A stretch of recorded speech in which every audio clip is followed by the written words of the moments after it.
Hello everybody, my name is Rachel and I have recently returned from the 74th World Science Fiction Convention, aka Mid-Americon 2 in Kansas City, Missouri. Wow. I spent 4 out of 5 days at the con and it was exhausting but completely, utterly fun. I am so glad that I went. I was initially nervous. There's this period right before the con where you're like, this is really going to happen. I am actually going to go to a convention for the first time. I'm going to be completely overwhelmed. I'm going to meet people from the internet in real life. And I get very nervous. But actually, it was amazing. And that noise you hear in the background is my tea kettle, so let me go get some tea. Also, let there be more light. I'm not sure how much stuff I want to talk about because I could be here for ages. It was a really great experience. I did lots of things.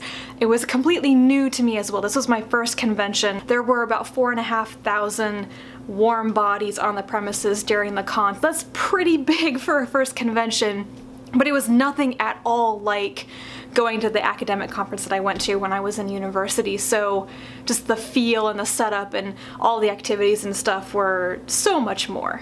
First thing, I have to say that other than just being at a WorldCon and finally knowing what it was like to be there, it was really great to meet booktubers there. We had a small booktube SFF get-together. I got to see people a lot. We went to a lot of the panels and events and stuff together and hung out at the Hugo Awards ceremony and afterwards, and I love these people. So I roomed with Bree from Stories from the Shelf and Chris from Christopher's Book Nook, aka A Stitch in Time. I have met Bree twice before and I absolutely love her.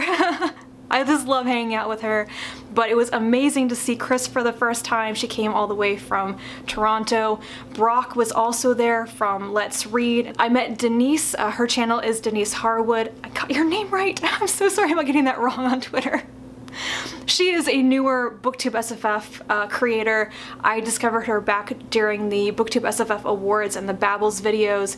And guys, if you don't know about her, you should go check out her channel and the book she's talking about because I love the stuff that she's reading. She's excellent at talking about things and her excitement it's real, guys. And Chelsea from the Reading Outlaw was also there and we got to see each other a lot. Actually, we were trying to arrange a meetup and then it turns out that we'd spent a lot of time together and I'm really glad about that. And it was very comforting to those of us with anxiety, like all of us, to have a buddy there, you know, somebody that we knew and we could talk to and hang out with, and it just made the whole experience of being there more comfortable. I really can't emphasize that enough because I thought that meeting people there would just be like the cherry on top, and it actually turned out to be like the most important thing to me while I was there. It's like, these are my people and I have people to talk to. It's really cool to go to the panels. It's cool to go to readings and signings, or if you're that type of person, coffee clutches and literary beers, and talk to the authors and stuff that you admire and be a little starstruck throughout it. But just sitting around and talking geeky things with people is also really fantastic. So on to things other than talking to people that I did. I went to readings, I went to some panels, I went to signings. I am going to have a completely separate video about books that I acquired and books that I got signed, so I will talk about that separately because it's a whole other video unto itself. It took me a long time to film that. It's gonna be a long video. I think my favorite thing that I did absolutely was going to readings. I am not the type of person who's really comfortable going to the coffee clutches and the literary beers and being in a small group trying to ask somebody questions. I am not to that level yet, but the readings were a nice step in between the more impersonal panels and presentations and one-on-ones with authors. It was more personal in that they were there with a smaller group of people. They're reading their work, either they're giving you their interpretation of the work that you've already read by them. Like Ada Palmer, for example, read from the beginning of To Like the Lightning, which I've already read, but she also did a small reading of a non-spoilery section from book 4 in the series. So you also have people like that who give you sneak peeks at what they're currently working on. Anne Leckie read a whole first chapter from the next book she's writing, and even her editor hadn't read it yet, so it was like super secret chapter from her book, and it was truly awesome. And the only thing that I really regret not going to in retrospect is Joe Walton's reading. It was later in the evening and I was completely wiped, so I didn't go, but I ended up not seeing her on pretty much anything else. I never really got to hear her speak, and she has a beautiful accent. The little I did hear her speak, it was great, and yeah. I also wish that I had gone to the masquerade, because I didn't realize until after it was over that there were a whole bunch of cosplayers and like group costumes that I never got to see, even though I saw some of the individual people just wandering around the con. So it definitely would have been nice to go to the masquerade, and my next WorldCon, I definitely will make time for that. There were a couple of really memorable panels and presentations that I went to. I think literally the most memorable thing that I went to was Mary Robinette Kowal's puppetry presentation. It was a solo presentation, so not a panel. She just got up and she spoke about the principles of puppetry, how you do it, how you animate an object. And what made it so fun is not only is she a really great speaker, she just really presented it well. She didn't bring any puppets with her, so she was in full 1918 dress, and she pulled off her period costume boots and she animated one of her boots.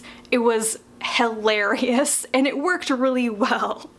I also went to the History of the Book panel, which Ada Palmer presented with some assistants, and what was really cool about that one was just learning some factoids I'd never knew about books and such, but she had actual props, like real like 16th century objects, and you could like feel the different things like parchment and real papyrus and everything. They didn't have any value, which is why she could use them as objects like that, but that was really cool. And I went to a Reviewing the Reviews panel, which is the one that of course all the booktubers in attendance were really interested in, and while it was another good discussion with some good speakers on the panel, I walked out feeling like, actually, I guess I do reviews pretty well. I'm happy with them and I don't feel like I need to change anything, which is a really pleasant way to feel, because often you can feel very self-conscious or just feel like you're never doing your content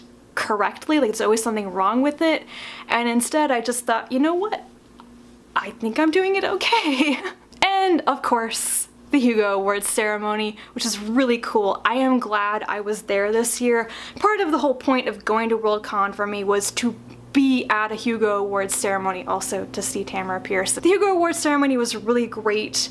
I had some initial doubts about how well everything would run, considering controversies and the ballot and the nominees and everything this year, and it was really great. Pat Cadigan was the Toastmaster and it ran so well. It was hilarious. There were no awkward pauses or problems during the ceremony. Some of the major people who won weren't there to accept their awards. Like, it would have been really awesome to see N.K. Jemisin and Eddie Okorafor there to get their awards, but you know, scheduling, I suppose. Kind of like in previous years where voters have kind of risen up and turned a bad thing into a good thing. I feel like that happened again this year, and it was really emotional actually to be there and hear people saying things like it feels more real when you're there versus watching a live stream. And yeah, you're gonna see a lot of people you recognize at WorldCon.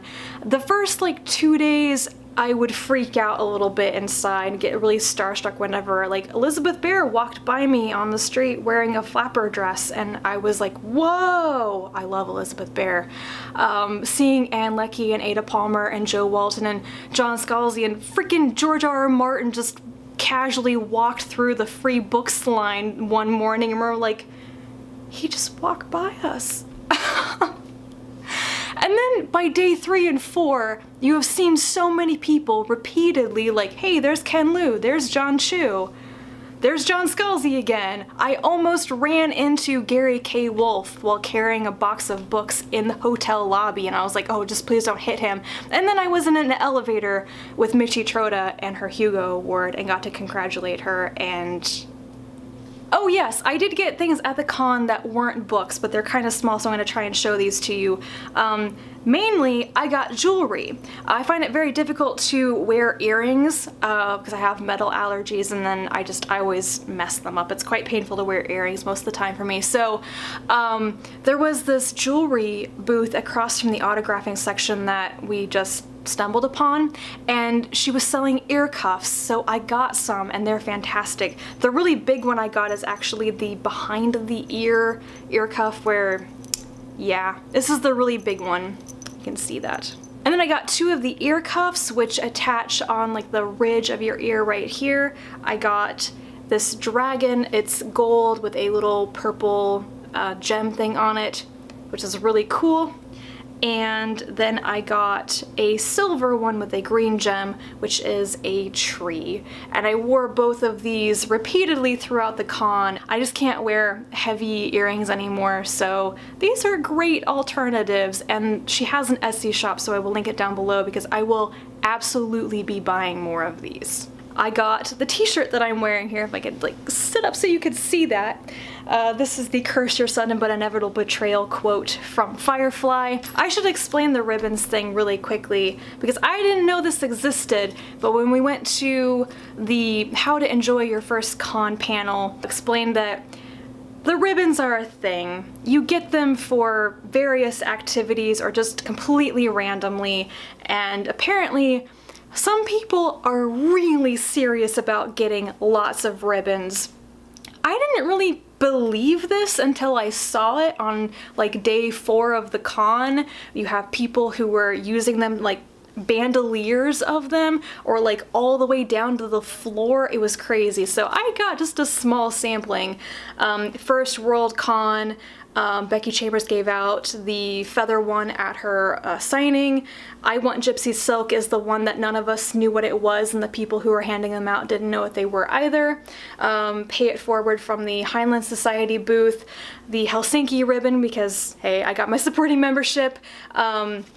I got Site Selection Voter and New Orleans 2018 for voting for the 2018 thing. New Orleans lost to San Jose while we were there, but it was a tight race.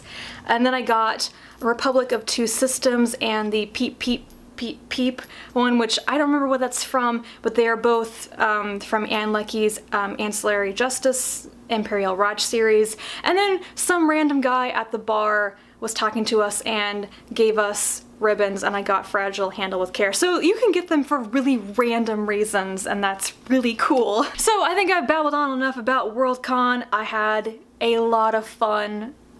I can't wait to do it again. Like I said, it's gonna be San Jose in 2018, almost certainly at this point.